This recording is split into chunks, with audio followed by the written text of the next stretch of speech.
Why do I pronounce horrible so horribly? With friends like these. A few months ago, a couple good friends brought up a topic they know I disdain, and kept prodding me for my opinion on it. They wouldn't let up, until finally I proclaimed, "It's terrible," to which they replied, scheming, "Don't you mean horrible?" And I said, "Yeah, horrible." They both burst out laughing. Apparently, I pronounce horrible weirdly, and these goofs just wanted to hear me say it to the power of one. I struggle with IPA, but my understanding is in general American the word is pronounced with a proper O sound, like horrible.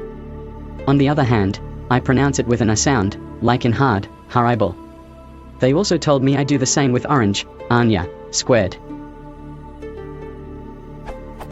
Comparing oranges to oranges.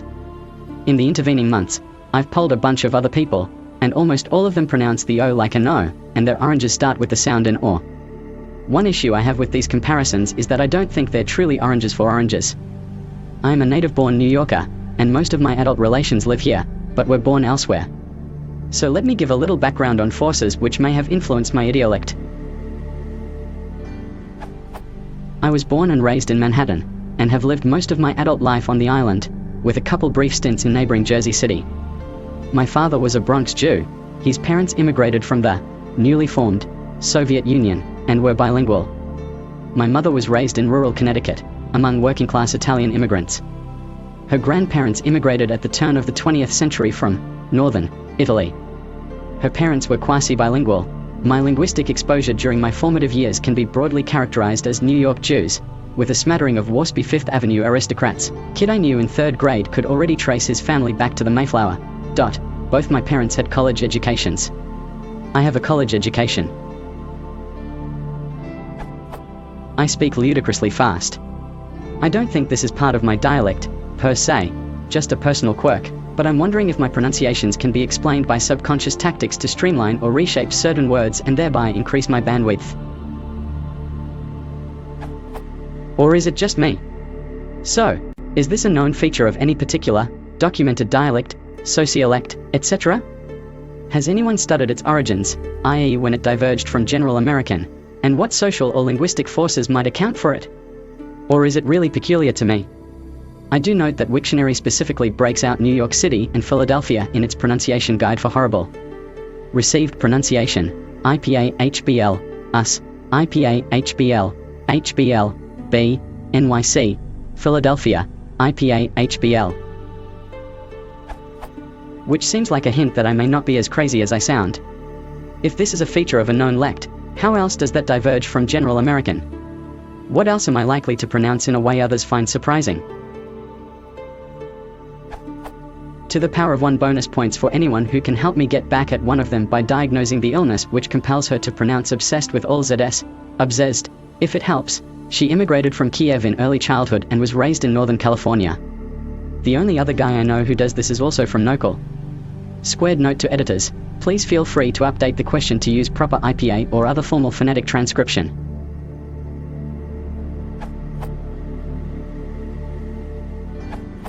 This is a pretty well-known area of variance among different North American accents of English. It's certainly not unique to you. In this post, I'll use the spelling or slash to represent the sound in sore, and slash to represent the sound in star. However, there are added complications in that some people may distinguish 3 vowels among glory, sorry, and starry. They are all different in standard British English, for example. So I'll start out by outlining these, and then describe how these vowels area merged in various North American accents. Accents with a 3-way distinction.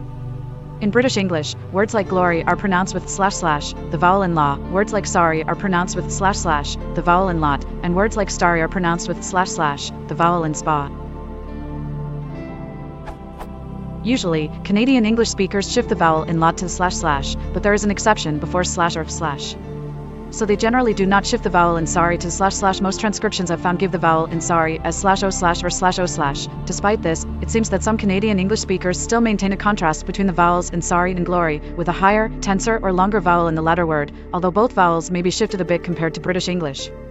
Accents where horrible equals horrible.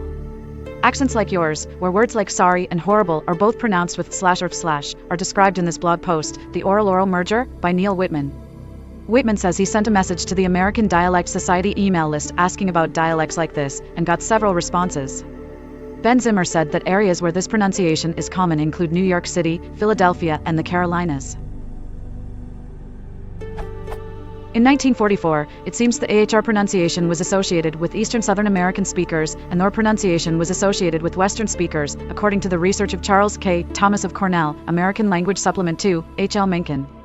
In some accents, even more words have a slash or slash. For speakers with the card-chord merger, words in the North lexical set are also pronounced with slash or slash. These speakers only used slash or slash in words like glory and horse that historically had long vowels. This is mentioned by one of the mailing list replies by Matthew J. Gordon. For a longer explanation of the distinction between North and Force lexical sets, see my answer here. Why is 40 spelled without a U in Canadian/British English? Accents where horrible equals horrible, but sorry equals serwai. For many other speakers in North America, the vowel in words like horrible has merged in another direction, with the vowel of glory. American English speakers with this merger, like me, say orange, horrible, etc. Interestingly, though, this change does not apply in all words. We also say seri, sero, tomorrow. That is, we split this set of words into two new sets. Here's a relevant question about this. Where did sorry get its vowel sound?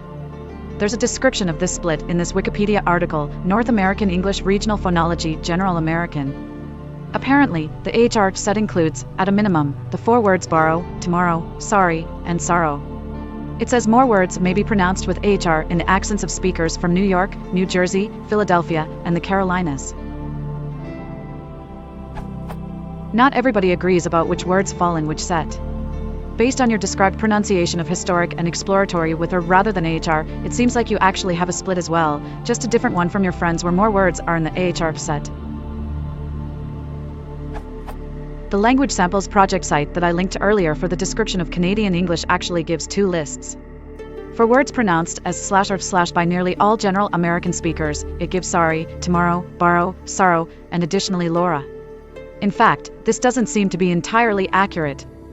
I pronounce Laura with or, and Peter Shore agrees that this is the most common pronunciation outside of New York, for words variably pronounced as slash or slash by general American speakers, but more commonly pronounced as slash or slash, it gives Florida, orange, oracle, Norwich, adorable, thesaurus. You pronounce horrible with slash or slash, even though it's not on the second list. In fact, according to Wikipedia and Merriam-Webster, the set of words that may be pronounced with slash or slash is much more extensive than either of these lists, and seems to potentially include any word that historically had slash or slash. For example, it lists alternate pronunciations, with AHR for florist, forest, and historic. The sound in words like florist has been discussed on John Wells's phonetic blog, Forceful Sports Supporters, and although he mainly focuses on British pronunciation, there are some interesting comments about variations in American pronunciation.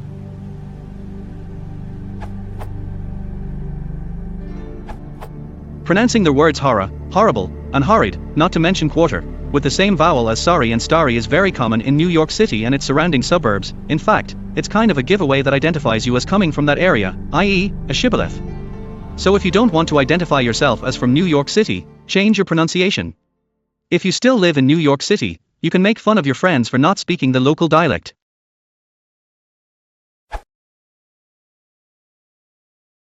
If you want to support the channel, please consider liking and subscribing.